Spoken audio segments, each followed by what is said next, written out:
Carla nous rejoint sur le plateau de Sans aucun doute. Elle a posé nue pour un photographe, mais il ne l'a pas payé. Bonsoir Carla. Bonsoir. Soyez la bienvenue sur le plateau de Sans aucun doute. Qu'attendez-vous de l'émission ce soir?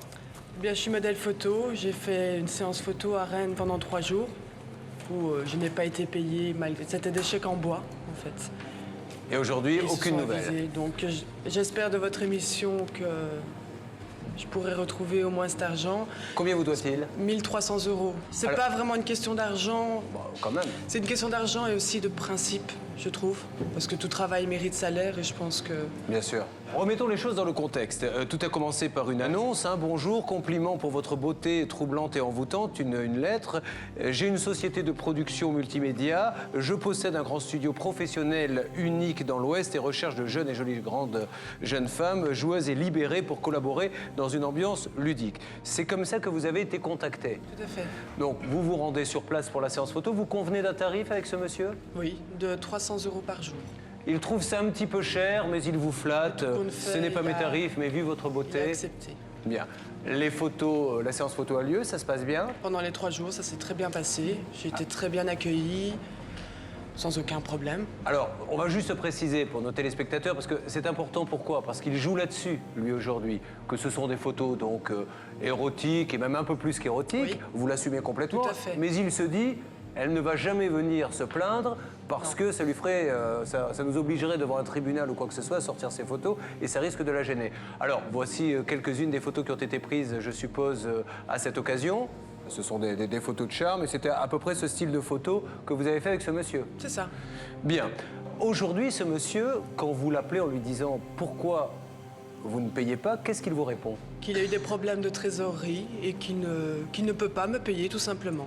Est-ce que vous y croyez? Non. Vous l'avez Je rencontré pense. comment, ce monsieur? Mais c'est lui qui m'a contacté via email sur mon book. Et puis là, il y a eu un échange d'emails pour convenir de journée pour la séance photo. Et Qu'est-ce qu'elles sont devenues, ces photos? je ne sais pas. Ça aussi, c'est embêtant. Oui, Peut-être les commercialisent-ils et vous ne le savez pas. c'est ça. Donc là, Maître Michel, c'est un impayé, mais encore une fois, rappelons à tous ceux qui nous regardent que s'il ne peut pas payer, ça veut dire qu'il doit arrêter son activité. Alors, il y a deux aspects. D'une part, il a émis des chèques sans provision. À partir de ce moment-là, il est interdit de chèque pendant une durée de 5 ans. S'il passait outre, c'est un délit, sauf à couvrir le chèque dans le délai de 10 jours, ce qui n'a pas été le cas. Puis il y a la deuxième partie. Ce monsieur a une activité commerciale, il est déclaré comme tel au registre du commerce. À partir du moment où il est en cessation de paiement, il doit effectivement arrêter son activité. C'est un délit, ce qu'on appelle le délit de banqueroute, de continuer à travailler alors qu'on sait qu'on est en cessation de paiement. Alors soit il est en cessation de paiement, il arrête, il rend les photos parce que leur diffusion est réservée à l'autorisation de madame. Vous savez que même si on fait des photos volontairement, on accepte la photo, mais on en accepte la diffusion qui est avec l'autorisation de celui qui se fait photographier. Soit il peut payer, il paye. Et puis là, on applique le contrat, il diffuse s'il veut. Carla, qu'est-ce qui vous fait croire qu'aujourd'hui, ce monsieur se sert du caractère un peu spécifique de ses photos pour ne pas vous payer? Il vous l'a dit? Non, pas du tout. Non, il m'a juste dit qu'il pouvait pas me payer. Allez, ne perdons pas de temps. Nous allons donc nous tourner maintenant vers ce monsieur pour lui demander des explications. C'est parti, la régie fait le numéro.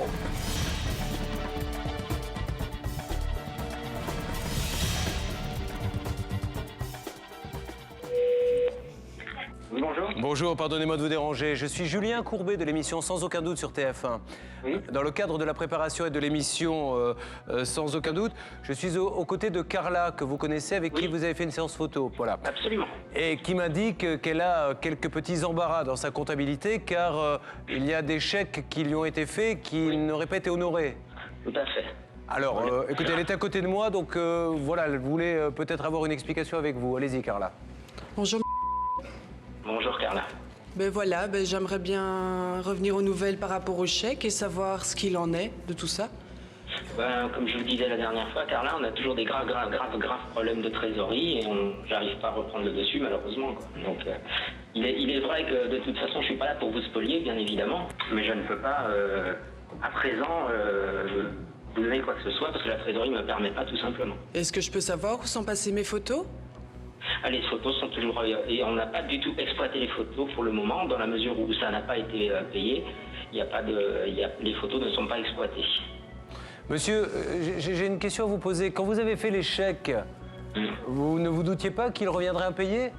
Non, pas du tout, monsieur. Je suis pas là pour avoir des incidents bancaires, parce que les incidents bancaires nous coûtent suffisamment cher, malheureusement, comme vous le savez. Ben oui, mais vous connaissez un petit peu l'état de votre trésorerie. Oui, qui était excessivement tendu à l'époque. On a eu un grave problème qui nous a mis en débit. La banque, malheureusement, a refusé en bloc tous nos chèques, dont malheureusement ceux à Carla. Mais bien évidemment, nous ne sommes pas des escrocs, hein, heureusement, et nous avons pignon sur rue, on n'est pas là pour spolier les gens. Les photos qui ont été faites n'ont pas été exploitées et seront exploitées qu'à partir du moment où elles seront payées. D'accord, maître Michel. Oui, bonjour monsieur. D'abord, le fait que vous n'ayez pas exploité les photos, c'est très bien, mais le travail, elle l'a fait. Il y a une chose qui m'inquiète un peu, c'est que les chèques, ils sont tirés sur votre société. Oui. Donc si votre société en est à ne pas pouvoir couvrir 3 chèques de 500 €, ce qui est une somme importante pour elle, mais qui est marginale dans l'activité d'une société, vous êtes en cessation de paiement, monsieur. Ou alors, est-ce que la banque vous a de nouveau réouvert un crédit, puisque vous avez dit que tous les chèques en bloc avaient été rejetés, et que maintenant, elle peut les représenter? Non, nous sommes encore débiteurs sur ce compte. Et vous avez un autre compte? Nous n'avons qu'un seul compte, monsieur. Mais ça veut dire que votre société est sur le point de déposer le bilan? Non, pas du tout. Bah alors, comment vous expliquez ça, monsieur? Si vous n'avez plus d'argent, ça veut dire qu'aujourd'hui, vous ne pouvez plus passer de contrat. Là, demain, si je vous téléphone pour une séance photo, vous ne pouvez pas la faire, vous ne pouvez pas me payer. Si vous ne pouvez pas payer les anciens clients, vous ne pouvez pas payer les nouveaux. Donc vous n'avez plus d'argent, donc il faut demander le dépôt de bilan, monsieur. Il y a un mandataire qui s'occupe de ça. Est-ce que vous avez pris des contrats ces jours-ci? Pas du tout, monsieur. J'ai des contrats à signer pour la création de sites internet. Nous ne faisons plus du tout de photos avec les modèles parce que nous n'avons pas de quoi les rémunérer en ce moment, tout simplement. Bon, monsieur, vous avez d'autres sociétés vous-même à côté? Non, pas du tout. Vous n'avez aucune autre société? Non. Alors, Carla? À l'arrière du studio, il y avait un donjon où vous faites des soirées SM. Pas du tout, c'est un entrepôt. Sur quoi vous basez-vous pour dire ça, Carla? Parce que j'ai fait des photos à l'arrière du studio, il y avait une grande pièce avec des croix, des cages, où monsieur m'avait bien expliqué qu'il y avait des soirées SM qui se pratiquaient là. Bien, monsieur. Donc apparemment, c'est un projet que nous n'avons pas pu entériner faute de trésorerie. Écoutez, monsieur, est-ce que vous payez votre URSSAF? Est-ce que vous payez votre TVA? Est-ce que vous payez votre loyer? Parce qu'il faut être sérieux. Soit vous êtes dans l'incapacité de régler 1500 € et vous ne faites face à rien et vous êtes en infraction si vous continuez votre activité, soit vous êtes en capacité de payer ça, vous êtes en capacité de payer madame aussi et d'honorer les chèques. Tout à fait. Elle m'a fourni son IBAN de son compte belge. Je lui ferai son virement comme je lui l'ai dit quand ça va être mis en... Quand? Donc pour le moment, il me reste très peu pour être positif. Monsieur, quand? Ça veut dire que vous êtes capable de faire face à vos dettes courantes, ce qui est la définition pour ne pas être en cessation de paiement, à partir de quand? À partir de mi-février, nous serons à jour et pas avant. Vous serez à jour, c'est-à-dire que vous allez commencer à payer d'autres personnes avant de payer elles? Pour le moment, je fais face aux chèques qui ont été refusés, dont ces chèques à Carla qui n'ont pas été encore payés pour le moment. Maître Novakovic. Oui, bonjour monsieur. Alors je tiens à vous indiquer de façon très ferme que à partir du moment où vous ne pouvez pas honorer le premier règlement, dans les 15 jours, vous devez déposer le bilan. Ça, c'est une chose très claire, c'est la loi qui vous oblige à le faire. Et donc, à ce moment-là, retournez-vous vers votre avocat pour qu'il vous explique tout cela et qu'il établisse un dépôt de bilan en bonne et due forme. Ça, c'est un premier point.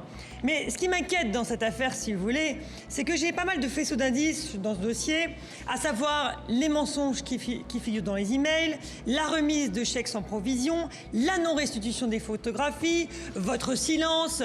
Tous ces faisceaux d'indices me laissent penser que cette dame serait peut-être éventuellement victime d'une escroquerie de votre part. Et là, ça vous coûterait beaucoup plus cher même que la loi civile, puisque l'escroquerie, je vous rappelle que la peine est de 5 ans d'emprisonnement et de 375 000 € d'amende, comme l'article 313.1 du Code pénal le prévoit. Si vous voulez, monsieur, je pense qu'aujourd'hui, il faut être très sérieux, parce que la dette, elle est très faible au regard, effectivement, des prestations, d'ailleurs, que je trouve vraiment scandaleuses par rapport au fait qu'elle n'a rien reçu. Donc la dette est de 1 000 € et quelques. Versez-le tout de suite, monsieur. Sinon, vous serez dénoncé parce que votre attitude, finalement, nuit à tous les créanciers. Carla, s'il te plaît, je peux parler à Carla, s'il vous plaît? Oui, je vous la passe. Je pense que le plus simple, c'est que vous vous redéplaciez pour avoir la preuve de ma bonne foi et je vous payerai ces chèques en espèces de toute façon parce que moi... Pour me refaire le même coup de nouveau? Non, mais attendez, Carla. Mais nous ne sommes pas des escrocs. On a pignon sur rue. On a eu un problème de trésorerie grave, certes. Mais on n'est pas là pour spolier les gens. Ça sert à quoi de spolier les gens pour 1 000 €? C'est grave. Donc moi, je ne suis pas... C'est une question de principe. C'est une question de principe. Tout à fait. Mais ce que je veux dire, c'est que moi, pour ces chèques, il est préférable que moi, je les paye en espèces pour que je puisse les récupérer en main propre, pour pas qu'il y ait des frais de représentation. Quand est-ce qu'elle peut venir chercher cet argent? Honnêtement, je ne vais pas vous dire la semaine prochaine, je ne suis pas là pour mentir. On a eu des échanges de communication pendant plusieurs temps. Moi, avant le 15, je ne suis pas à jour avant le 15 février. Honnêtement, je ne peux pas. Je ne peux pas être à jour avant le 15 février. Oui, mais monsieur, aujourd'hui, le problème, c'est qu'elle a plus confiance, quoi. Mais je comprends bien. De toute façon, dans ces mails... Oui, mais monsieur, elle n'a pas à attendre. Pourquoi elle attendrait? Elle vous a fait confiance, elle a posé, voilà. Donc aujourd'hui, monsieur, c'est facile de trouver 1 000 € pour vous. Ne serait-ce qu'à titre personnel, et vous les prendrez de l'argent de la société après pour vous rembourser, s'il le faut. À partir du 15 février, vous vous remboursez vous-même. Absolument. Mettez-vous à sa place. Oui, mais alors payez-la tout de suite. Surtout que les chèques ont été rejetés le 13 octobre. Je le sais, monsieur. On en est à 3 mois déjà. Ou moi, je peux monter à Paris, c'est pas un problème non plus. Mais vous montez quand à Paris? La date à laquelle je peux être à Paris, c'est le 31 janvier. Le 31 janvier Le 31 janvier. Avec de l'espèce, bien évidemment. Ok. Bon, alors, J'espère que je peux vous faire confiance. je vous explique, vous monsieur. engagez à régler immédiatement par voie de fax cette somme au plus tard au 31 janvier. Absolument. Carla, est-ce que vous avez quelque chose à rajouter à ça? Eh bien, j'espère justement que je peux avoir confiance en vous et que j'espère voir, Mais alors, les photos, arriver du cet coup, argent. les photos et sont voir exploitées aussi quand même les photos, Alors, parce que j'ai jamais Carla, vu ces Carla, photos. Carla. Écoutez, Carla. Oui. Carla. Oui. Carla, écoutez. Donc, quand je vais venir, non seulement, et je vais vous remettre également les photos comme je fais à tous les modèles. Ok. Hein. Je le fais pas à tous les modèles, honnêtement, mais les modèles avec qui on a des bons rapports, je le fais. Donc, je vous confierai pour vous toutes les photos qui ont été faites, retravaillées, retouchées sur Photoshop comme pour tout le monde. Ok. De telle façon que vous pouvez les exploiter pour vos books et vos etc. Bon, écoutez, monsieur, nous allons en rester là. Donc, vous êtes un homme de parole, je l'espère. Je vais vous passer quelqu'un qui va pouvoir régler tous les détails maintenant avec vous, d'accord? Je vous en prie. Ne raccrochez pas. Merci, monsieur, d'avoir participé à l'émission. Merci. C'est Bernard Sabat qui, en coulisses, va mettre au point avec le photographe les modalités du paiement de la somme due à Carla. Au bout de quelques minutes, il revient sur notre plateau. Bernard, comment ça s'est passé? Alors ça s'est bien passé, nous allons recevoir dans quelques minutes un message par mail, comme vous l'aviez donc souhaité sur le plateau, sur le mail de notre journaliste pour la confirmation de l'accord en question. Ça veut dire que vous allez recevoir donc ce qu'il vous doit, ainsi que la restitution des photos et la confirmation du rendez-vous, donc le 31 janvier. Par contre, j'ai quand même une bonne nouvelle à vous annoncer, vous allez l'appeler de ce pas, car il va vous faire remettre un mandat cash en argent par le biais de la poste de 200 € dès demain matin. Donc il attend votre coup de fil pour vous donner le code pour pouvoir retirer cet argent à la poste dès demain. Merci, Bernard. Bon, donc je sens que là, ainsi, il prouve sa bonne foi. Demain, 200. Et fin du mois, comme il s'y est engagé, le solde de cette somme. Parfait. Contente? Très. Eh bien, très écoutez, nous contente. aussi, pour Merci vous. beaucoup. Bon, et on se tient au courant. On espère vous revoir sur ce plateau pour nous annoncer que vous avez touché l'intégralité. D'accord. Voilà, Carla. Merci beaucoup en tout cas. Mais c'est moi qui vous remercie. À très vite. Bravo Bernard, merci. Depuis notre intervention, le photographe a déjà remboursé 400 € à Carla. Il s'est engagé à lui payer le reste d'ici le 15 février.